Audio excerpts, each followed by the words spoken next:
Salut à tous! Aujourd'hui je réponds à une question con qui m'a beaucoup été posée. Est-il possible de finir une gomme entièrement? Alors ça m'a rassuré de lire cette question parce que ça veut dire que je ne suis pas le seul à n'avoir jamais fini une gomme. Et bien aujourd'hui, je vais le faire pour vous. Pour ça, j'ai une gomme, la classique, la rouge et bleue qu'on a tous eu à l'école, et on va voir si ce truc est vraiment terminable.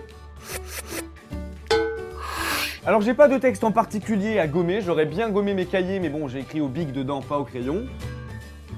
Du coup, je vais gommer une longueur plusieurs fois, comme ça on aura aussi une distance de ce que peut gommer une gomme entière. C'est parti! Voilà, une longueur, ça fait 29 cm 7. Je pense que ça va se compter en kilomètres.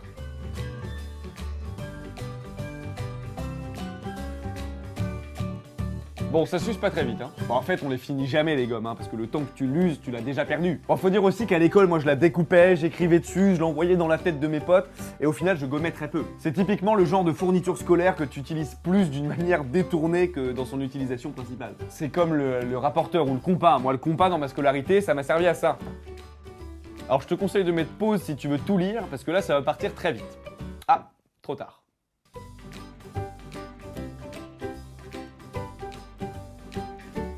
Ah, et une question con qu'on s'est tous déjà posée au moins une fois dans notre vie.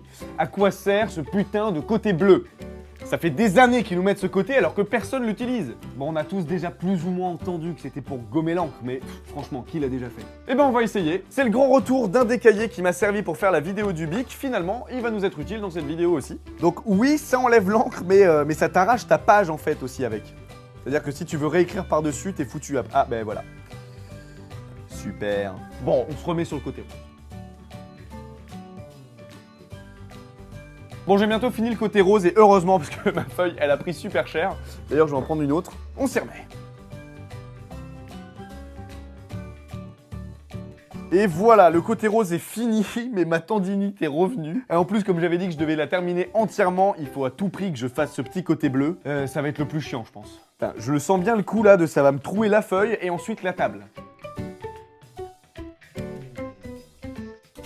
Ah, bah, voilà, ça m'a troué la feuille. Je vais devoir en changer encore. Ah, et j'entends d'ici arriver les commentaires du style « Oh là là, il gâche une gomme, c'est dégueulasse !» Mais non, c'est tout l'inverse justement. Les gommes qui sont gâchées sont celles qui ne sont pas finies, abandonnées de tous, au fond d'un tiroir ou d'une trousse. Toutes ces gommes à moitié finies, mutilées, elles se sentent seules, incomplètes. C'est justement pour leur rendre hommage à toutes que nous allons finir celle-ci. Toi au moins, tu ne seras pas gâché.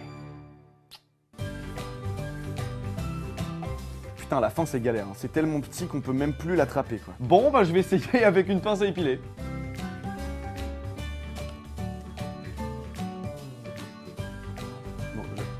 Bon, là c'est clairement la pince à épiler que je gomme, donc on va s'arrêter là. Elle est finie! Voilà, j'ai donc la réponse à votre question. C'est possible de finir une gomme, après c'est super long. Moi il m'a fallu 4375 longueurs et j'ai gommé à peu près 1 km 29. Donc on comprend mieux pourquoi est-ce que personne ne finit jamais ses gommes. Si cette question con t'a plu, n'hésite pas à aimer la vidéo, à la partager et surtout, abonne-toi.